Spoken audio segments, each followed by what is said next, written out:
All right, let's jump right in. Welcome to this explainer, where we're going to unpack a seriously fascinating framework for building a meaningful life and really a meaningful society, literally brick by brick. We're diving into a piece called Built One Day at a Time, and let me tell you, it is an absolute masterclass in concise, profound thinking. You know how the most impactful truths are usually the simplest ones? Well, that's exactly what we're exploring today.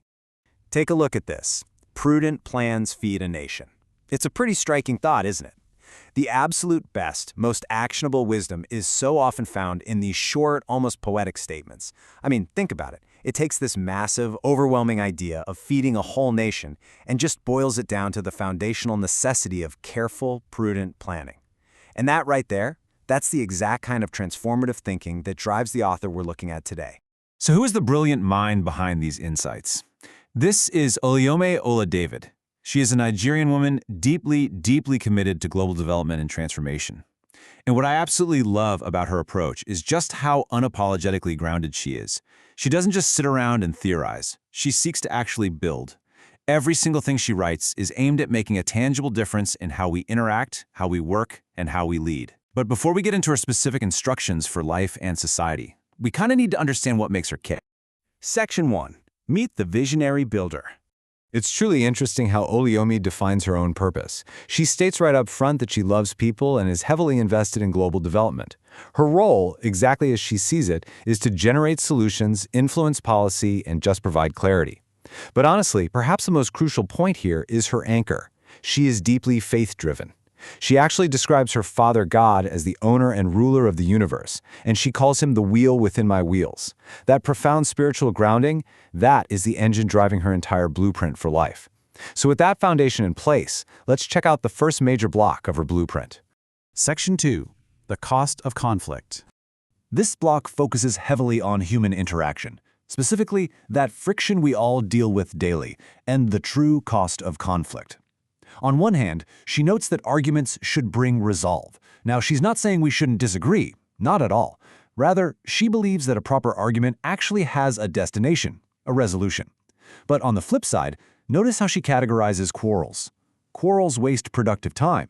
She makes this sharp distinction between productive friction that pushes us forward and useless bickering that just steals the time we could be using to build. And where does that productive friction actually lead? To this really beautiful concept. Understanding springs up well. The ultimate goal for her isn't just winning an argument, it's fostering a deep, refreshing understanding. It's kind of like finding a vital water source right in the middle of a massive project. When we resolve our differences properly, it sustains us. Section 3. Economics and Prudent Plans. Okay, let's shift gears a bit from interpersonal dynamics to her economic insights. She has this remarkable way of connecting our daily individual efforts to massive national prosperity. It's a total bottom-up approach to global development. Just look at these incredibly dense, powerful principles. She states that manufacturers empower chains, meaning creation fuels an entire ecosystem. She notes that eloquent trade can be profitable, highlighting the real value of skillful, communicative commerce. But my absolute favorite point here is that waste turns around into wealth. A true builder doesn't just toss things out, right? She finds a way to repurpose the discarded into something valuable. Because at the end of the day, as she writes, efforts count for something. Everything you do carries weight. And here is where we see the massive stakes of those efforts. We're revisiting our opening hook. Prudent plans feed a nation. But now, look at it juxtaposed against this stark warning. Recklessness invites poverty. She makes it incredibly clear that the prosperity of a society doesn't just happen by accident. No way. It is the direct result of careful intention versus careless action. But she also totally gets that we are human. While every effort counts and hard work is obviously vital, she strongly advocates for a healthy rhythm. She writes, tagline can be work to rest. Because the goal isn't just endless grinding labor. A master builder knows that sustainable creation actually requires balance. You work and then you rest. That creates a cycle that actually allows for longevity. Section 4. Finding Strength in Adversity. Speaking of longevity and cycles, how exactly do we endure the inevitable challenges of life? Let's just pause on this quote for a second. Cycles leave solid rock strong. You know, it's so easy to feel like the relentless cycles of life, the ups and downs, the changing seasons, the repeated challenges, are just eroding us away. But she completely flips that narrative. She views cyclical challenges not as erosion, but as a refining process. Those constant waves don't destroy the solid rock, they prove its strength. And what about when we do mess up in those cycles? When things get messy? She offers this incredibly simple yet profoundly comforting phrase, "Muddy feet can be washed." It's this beautiful message of redemption and renewal. Listen, you are allowed to get your hands and your feet dirty while building. Mistakes are going to happen, but you can always wash them and keep moving forward. You aren't permanently ruined by a misstep. She continues to find these incredible paradoxes in nature. Deserts come with benefits, showing us there's hidden value even in the most barren, difficult places. Reed can become secure, reminding us that what seems fragile can actually hold incredible strength. But she also offers a sobering warning here. Shining lights can unravel. Even the most seemingly perfect, successful things require maintenance, or they are going to fall apart. Section 5. The Master Builder's Mix. So the big question is, how do we bring all of this together?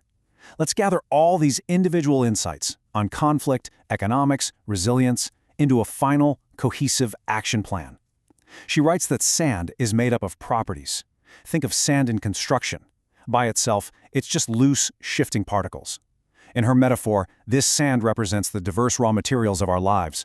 It's our efforts, our plans, our resolved arguments, our muddy feet, and our cycles of rest. They all have completely different properties and textures. And that brings us to her most powerful concluding thought.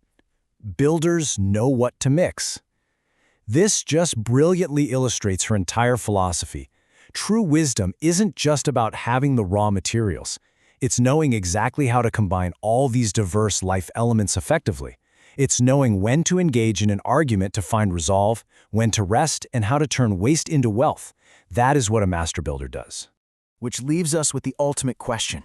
Are you intentionally mixing the elements of your life to build something that lasts? Oluyemiola David has given us the blueprint. She has shown us that a life of impact, and indeed the prosperity of a whole nation, does not happen by accident. It is built one day at a time through prudent plans, resolved conflict, and a really deep understanding of our materials. So, look at the raw materials of your week ahead. What are you going to build? Thanks so much for joining me on this explainer, and I'll catch you next time.